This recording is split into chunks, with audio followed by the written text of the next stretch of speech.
민수기의 히브리어 성서 이름은 광야에서이고, 이 히브리어 구약 성경을 그리스어로 번역한 성경에서 이름은 숫자들입니다. 민수기의 히브리어 이름이 광야에서인 까닭은 이스라엘 백성이 이집트를 탈출하여 하나님이 약속하시는 땅으로 들어가는 도중인 광야에서 벌어진 일을 담고 있기 때문입니다. 그리스어로 번역한 민수기의 이름을 숫자들로 정한 것은 민수기를 처음부터 끝까지 읽어보면 여러 숫자들에 대한 보고를 담고 있기 때문입니다. 군사의 수, 재물의 수, 정결한 날의 수 등이 그러하죠. 그래서 영어 성경에서는 민수기를 숫자들, 넘버즈라고 이름을 붙이고 있습니다. 근데 우리말 성경에서는 특별히 여러 숫자들 가운데 민수기라고 하는 백성의 수라고 이름을 붙인 데는 사실 중국어 성경을 그 이름을 번역했기 때문인 것이죠. 민수기라고 이름을 붙인 데에는 민수기에는 1장과 2번, 26장에 걸쳐 두 번 인구조사가 나오기 때문입니다. 사실 우리는 인구조사라고 이름을 붙이고 있지만 정확히 말해 어제 우리가 확인한 것처럼 20세 이상의 남성의 수로 전쟁에 나갈 수 있는 병력의 숫자를 기록해 놓은 것이죠. 1장에서 특별히 첫 번째 인구조사는 전쟁을 할 수 있는 사람의 수를 파악하는 데 의도가 있다면, 오늘 두 번째 인구조사에서는 물론 전쟁에 나가는 숫자를 기록하는 데에 기본적인 목적이 있지만 어쩌면 더 중요한 것은 이제 가나안 땅에 들어가서 각 지파가 받을 땅의 크기를 결정하는 데에 그 목적이 있습니다. 어제 우리가 확인해 보였지만 두 번째 인구조사에서는 생육하고 번성하라고 하신 하나님의 뜻과는 달리 인구의 수가 줄어들었습니다. 왜냐하면 시딤에서의 음행에 따라 하나님께 처벌을 받은 사람들이 있었기 때문이죠. 오늘 우리가 읽은 54절에서 56절에는 약속의 땅에 들어가서 12지파가 땅을 분배받는 세 가지의 원칙을 담고 있습니다.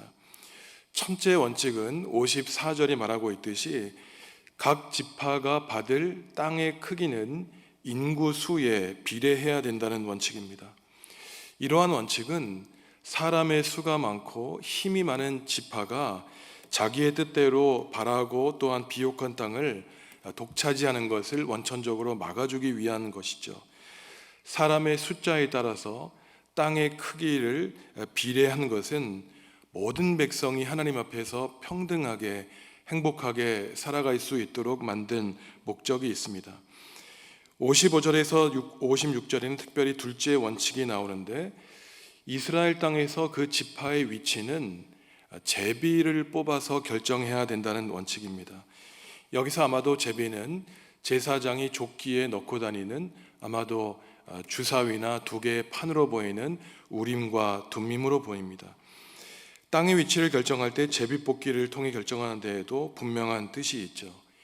이것은 사람의 판단과 뜻에 따라 땅의 위치를 정하는 것이 아니라 하나님이 결정해 주신다는 신앙의 원칙이 담겨 있습니다. 또한 땅은 자신들이 정복전쟁으로 인해서 마땅히 받아야 될 권리가 아니라 감사한 마음으로 하나님께 받아야 될 하나님의 은혜라는 사실을 우리에게 알려주고 있는 것이죠. 제비를 뽑아서 어느 땅을 받게 되든지 불명과 불평을 갖게 되는 것이 아니라 오직 하나님의 뜻이 담겨 있다고 우리는 하나님께 순종해야 된다는 가르침을 줍니다. 그러니 세상에 많은 사람들이 믿고 따르는 풍수지리설은 특별히 그리스도인들은 배척해야 되는 생각인 것이죠. 풍수지리설은 땅이 가지고 있는 모양과 위치에 따라서 그 사람의 운명이 결정된다고 하는 사상입니다. 배산, 임수, 명당 등이 바로 이러한 풍수지리를 대표하는 낱말이죠. 물론 사람이 살아갈 때 그가 위치한 그 집에 또는 환경이 중요한 것은 사실입니다. 하지만 그가 어떠한 집에 사느냐라고 하는 그 한 가지 사실에 우리의 인생의 운명이 결정되는 것은 아니죠. 하나님의 능력을 받은 우리는 비록 우리가 좋지 않은 환경에 처할지라도 그 환경을 하나님이 주시는 능력으로 능히 이겨낼 수 있다는 것을 믿고 살아가는 것입니다. 사람은 지리적인 환경마저도 개발하며 이겨낼 수 있다는 것이 바로 민수기에서 땅의 분배가 우리에게 주는 가르침입니다. 땅 분배와 관련된 마지막 원칙은 조상 지파의 이름에 따라 땅을 나누어 가져야 된다는 것입니다. 그러니 우리가 지파 시대 12지파를 따르면 그 지역 위치도 시므온 지파, 유다 지파, 이사갈 지파 등 그 조상의 이름을 붙였죠. 왜냐하면은 땅은 이스라엘 백성들이 스스로 얻어 그 이름을 결정하는 것이 아니라 하나님이 조상과 맺은 언약에 따라 주신 선물이기 때문입니다. 이러한 세 가지 땅 분배의 원칙은 기본적으로 레위기 25장 23절에 근거하고 있습니다. 이러한 레위기의 구절에 따르면 땅은 하나님의 것이기 때문에 사람들이 함부로 사고 팔고 해서는 안 된다는 기본적인 입장이 담겨 있습니다. 물론 오늘날 우리의 부동산 거래와는 조금 차이가 있는 것이지만 근본적으로는 우리 인생은 하나님이 주인이신 땅에 잠시 거주하는 나그네라고 하는 생각이 있는 것이죠. 바로 그럴 때야만 우리는 하루하루 나그네 인생을 살아가며 오늘도 내일도 하나님이 주인이신 땅에서 살아가는 감사함을 고백하며 살아갈 수 있는 것입니다.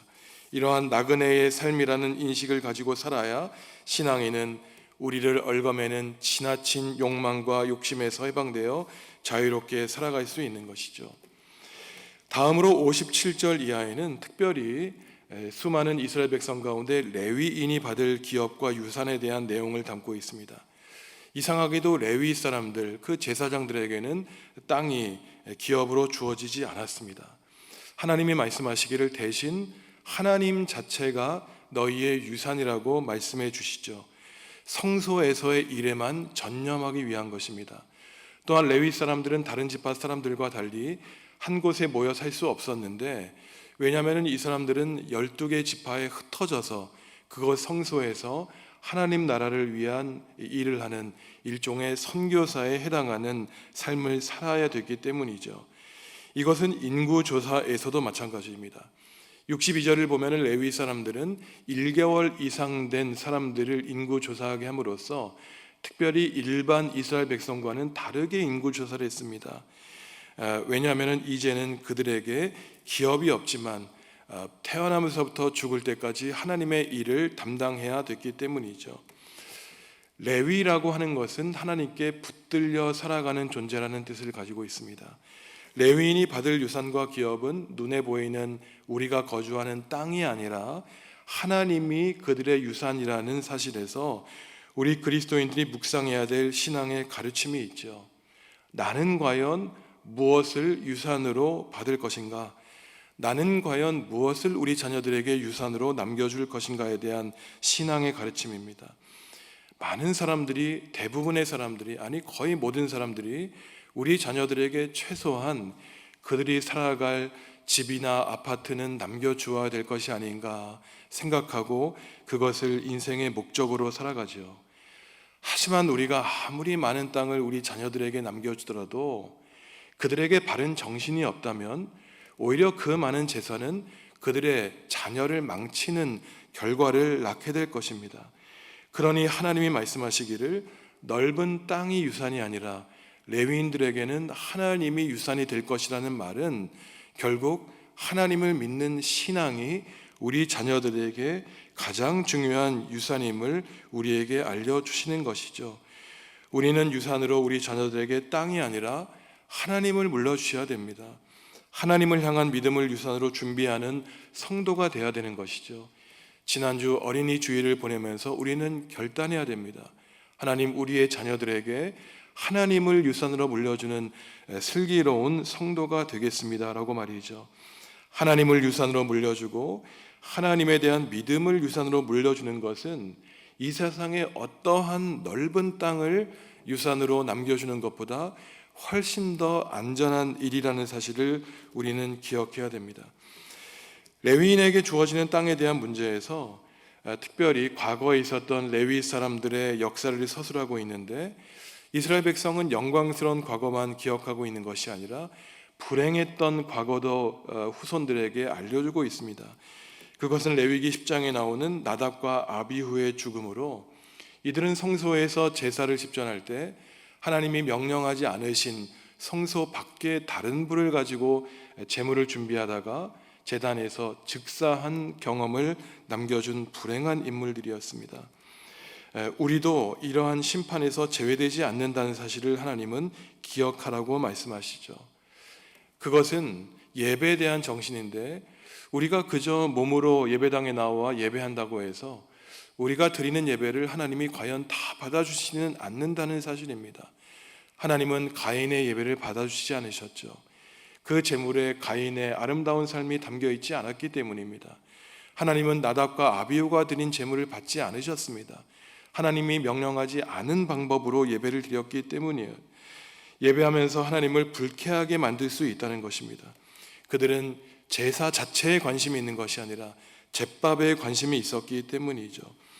우리가 매주일 예배당에 나와 하나님께 예배하고 매일 아침마다 예배에 나와 기도한다고 하여도 혹시나 그 예배와 기도가 하나님의 뜻에 맞지 않으면 하나님은 받지 않으신다는 사실입니다.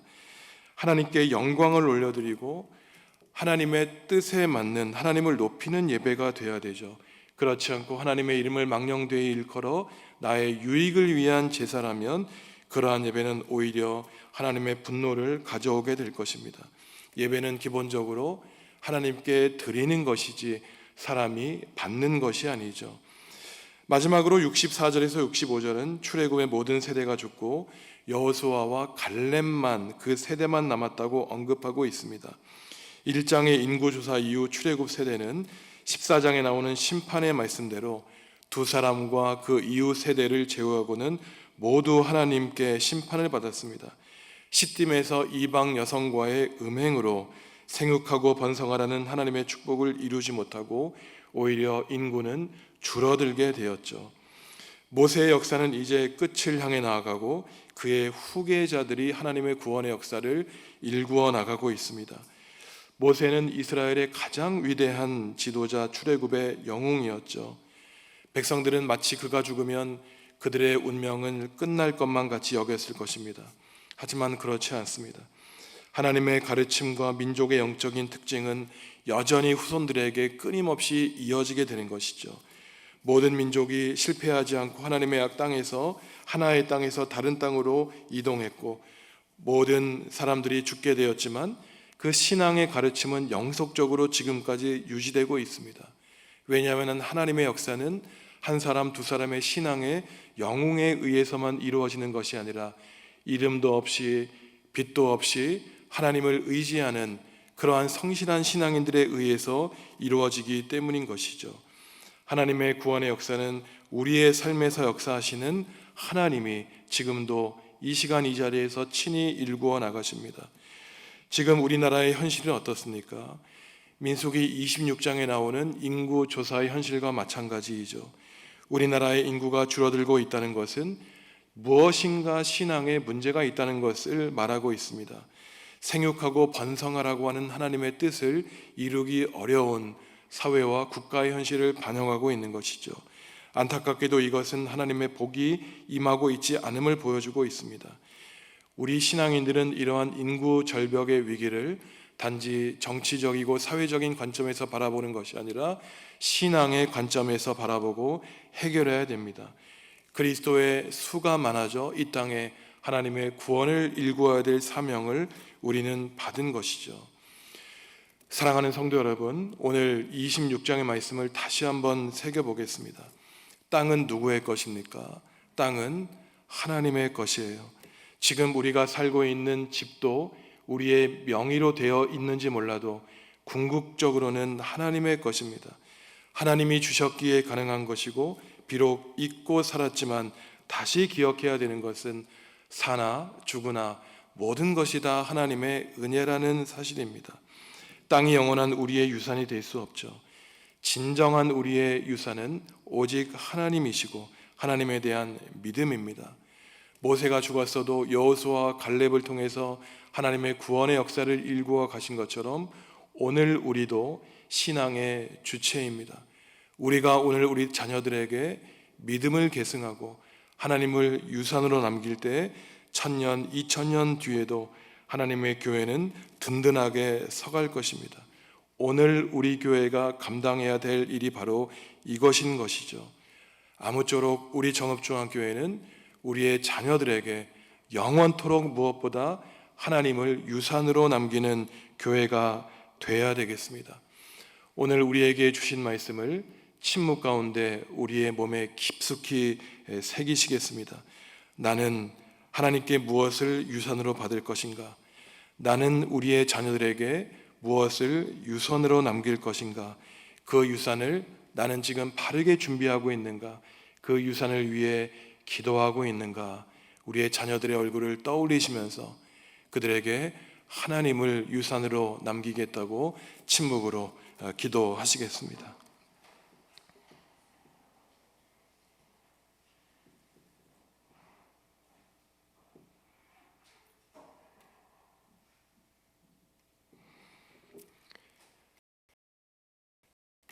하나님, 우리에게 맡겨주신 자녀들의 이름을 불러봅니다. 그들의 얼굴을 떠올립니다.